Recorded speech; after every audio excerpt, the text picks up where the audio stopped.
how to have a good family. You're not going to end up coming out of this thing knowing how to have a perfect family, because nobody has a perfect family. But how do we as individuals have a good family? And let me start by saying this, that point one is there's a difference in your family. There are differences within your families. And we have to recognize these differences, that you are different than your brother, okay? You are different than your sister. You are different than your parents, and your parents are different than you. Now, there might be some similarities, but you're all pretty much different. Now, I remember the first time I really recognized the differences between just families. Like your family, your wife's family is different than your family, or your husband's family. There's just so many differences. And the first time I ever realized this, I realized it when we just got married. I just got married. This was about 14 years ago. I say about 14 because I'm not exactly sure. Could have been 15. I would have to think about this, and this is not the time nor the place to think about how long I've been married. Anyway, so here it is. We just got married, and we come back from our honeymoon, which is 2 days, right? And I'm just driving along. And you have to understand something about my side of the family, okay? My side of the family, the Huss side of the family, we did things differently than the Floyd side of the family. In my family, it was quite literally taboo to talk about how much money you made. I mean, it was taboo. You did not talk about how much money you made, how much your house cost, how much you were in debt. You didn't talk about anything like that. You never said anything to anybody. So I grow up never ever talking about money at all. So here it is. We're driving, chugging along. From our honeymoon, we're just like two peas in a pod. We're all excited and just newly married, right? Only a few days now, and my mother-in-law calls, okay?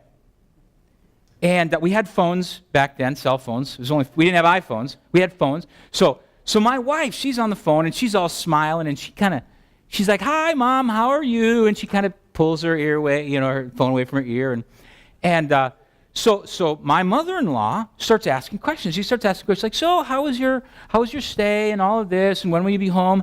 We were actually, we had a little apartment in their basement, okay? So we were actually on the way home to go into the basement apartment. We were going to be the basement dwellers, right? So we were going to go into this basement apartment, and we're just driving along, and she pulls this thing away and starts asking all this question. And then the question. She asked this question. And she says to Dana, she says, "Well, how much did you get for your wedding?"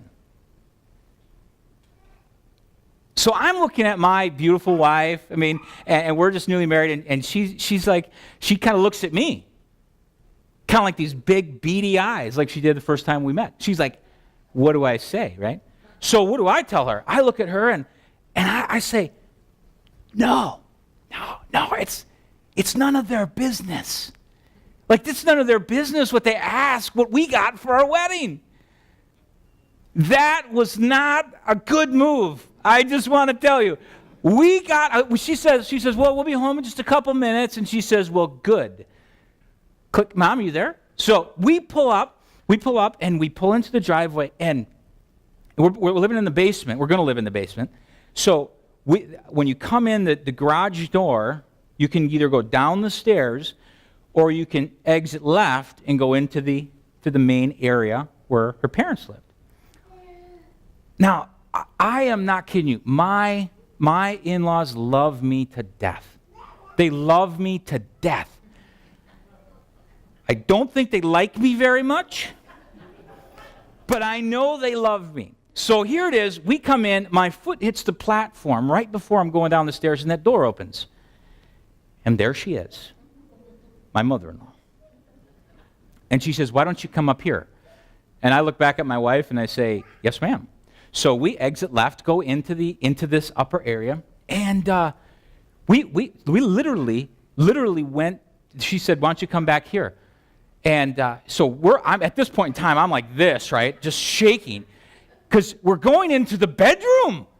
Of all places. And I'm thinking, I know what happens in the bedroom. We're going to get whipped. I'm just newly married. This is not kosher with me. This is not cool. I got my wife, and I got to stand up, So we come in, and my father-in-law, who I know loves me dearly, he says to me, he says, we are a family, and we share things around here. I said, 10,000. And he looks at me, he says, what? And I said, 10,000 is what we got for our wedding. I didn't think it was a big deal. And he says, well, we share things in this family. You got it. Anything else you'd like to know? I was very kind. I was very kind to him. But here's the thing. I was raised different than she was raised. Her family shared all of that information. It was really kind of interesting. It was a rough start at this thing, because then we basically cowered. We went downstairs and we sat on our chair. We thought, I want you to go think about what you've done. So here it was. We're downstairs in the basement apartment. I'm looking at my wife. She's looking at me, and I'm like, I don't know what to do. We live downstairs, And so, but I realized, I was like, you know what? They're different.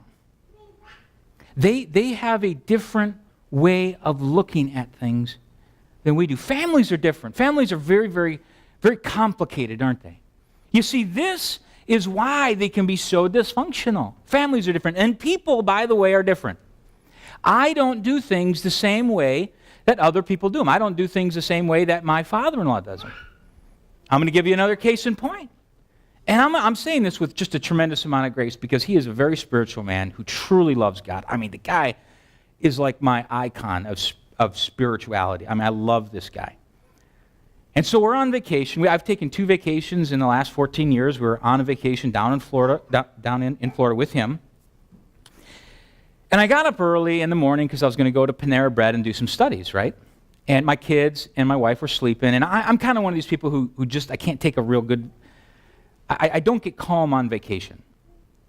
And so I come out, and I'm sitting there, and my father-in-law's sitting there. Remember, I know he loves me, but I don't think he likes me very much, right? So the tension is already, it exists. It already exists. So I'm sitting there, and I'm trying to make, small talk. Like, wow, sure is nice outside at, 6-something in the morning. And he's like, yes, it is. And there's already kind of this tension building. And he asked me, he says, so what are you going to do today? And I said, Dad, we're going to probably just, relax. We're not going to do a whole lot. I said, we're just going to, we're not going to do a whole lot, I guess. He says, you're going to go to the beach? No, I don't think so. Not a real big beach person. And then his disposition changed. Like when somebody is smiling, all of a sudden they're not. They're like, kind of like that feeling that you is like the last step before you fall off the ladder, just that, like, here comes the cliff, and there it was. He says, you know what? He says, I don't think you know how to take a vacation. I don't think you know how to take a vacation. And so I'm just like paralyzed in my chair, thinking to myself a million things. I'm going to share with you what I was thinking, right? Well, I didn't know there was a course on how to take a vacation, Dad. I didn't know I should have taken this in Bible college. I should have learned that there's an actual way to take a vacation. That was like one thing. The other thing that was going through my mind was like, well, yeah, what would you do? Would you go to the beach? Is that what you would do? You'd go to the beach and you'd bring a book. I didn't say any of this, but in my mind, I'm thinking this, So I'm stressed about it. I'm stressed. And I sit there and I just take it. And I'm like, okay. We're staying at his house, and I can't really just, I could have said, you know what, I'm going to go get my kids. Your grandkids. I'm going to go get them, and I'm going to take them, and I'm going to put them in the car with your daughter, and we're not coming back. I didn't say that, though. Now, I was thinking it. But see, here's the thing. He's different than me, isn't he? He's so much different than I am. And part of a family is understanding that people are different. There are certain things that create these differences. Listen, we are all created differently. Listen, King David, he was a man of war, wasn't he? He was a man of war. King Solomon, now, he wasn't a man of war. He was a builder. He was a builder. There was a difference between Cain and Abel, even within the same family. They had differences. Cain, he killed Abel. He killed his brother. It says in 1 John chapter 3, it talks about that Cain, who was of that wicked one who slew his brother, wherefore his works were evil and his brother righteous. Meaning this, he was a wicked guy and his brother was a righteous guy. I mean, even within that culture, it was just your brothers are different. You all have brothers that are so different than you. And you know what? You grew up in the same household. My brother is different than I am. And we really need to recognize some of these differences. Now, it doesn't take a lot of biblical exposition to prove this point, does it? There are some things that shape who we are today. There are some things that shape who we are today. I think about those that have PTSD, right? I think about those folks. And something they've gone through in the military has shaped who they are today. Friends, we are all exposed to different things growing up. And therefore we have two differences. And that causes a lot of friction in a family, doesn't it? Differences cause friction.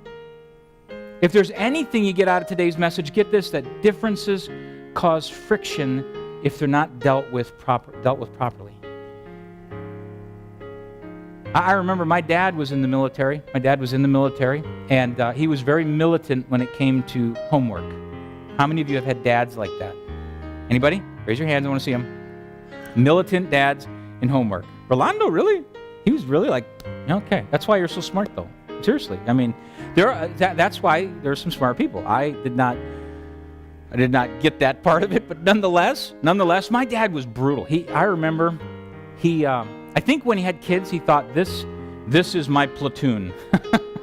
I think that's what he was thinking. He's like, I have kids because now I can, and I love my father, but man, I tell you, homework was the worst. I remember sitting there and I was doing homework when I was my kid's age, so I was 10 years old. I remember doing homework till 12 o'clock at night. Now, what 10-year-old should be doing homework till 12 o'clock at night? That is a long time. That's a long time. And I was doing spelling, which I'm very dyslexic, so for spelling for me was very, very challenging. Very, very bad. And I remember my father, he stood over me like this. And he would watch me. And he would watch me. And he would give me the spelling words and I would write them down. I remember it was 12 o'clock at night. I finished 100 spelling words. And I remember my dad, he says, I'll be on the couch, look it over, bring it to me when I'm done. 12 o'clock at night. I give it to my dad, and I'm shaking. I'm like, Dad, can you look at this? And he looks at it on the couch like this. And he says, Son, you have 3 wrong. Well, I take this thing and I go back, and it's kind of funny now. I take it and I go back and I make my corrections. I come back to him and I said, Dad, I made my corrections. And he looks at it and he says, Son, you now have 4 wrong. And I remember, here it was, 12:15, 12:30 at night. I'm shaking. I literally go back into the kitchen and I melt down. I mean, you can imagine, right? Kids melt down at 3 o'clock in the afternoon. Here it is. I'm 12:30 at night. I'm melting down. I got 4 spelling words. And I have a lot. I was a young kid. But man, I was thinking I could take this old guy. I can take him. I'm much younger. I'm faster than him. He might be stronger. And here it is. I'm building in me this experience, right? Experiences shape who you are, and they create a difference. They create a difference. So in the experience that maybe my dad had in the military, you're going to love this, his experience shaped who he was, which then I learned from his experience, and it shaped who I was. Now you know what's happening? I'm teaching my kid a different way than my dad taught me. So my experience is now shaping my kid's experience.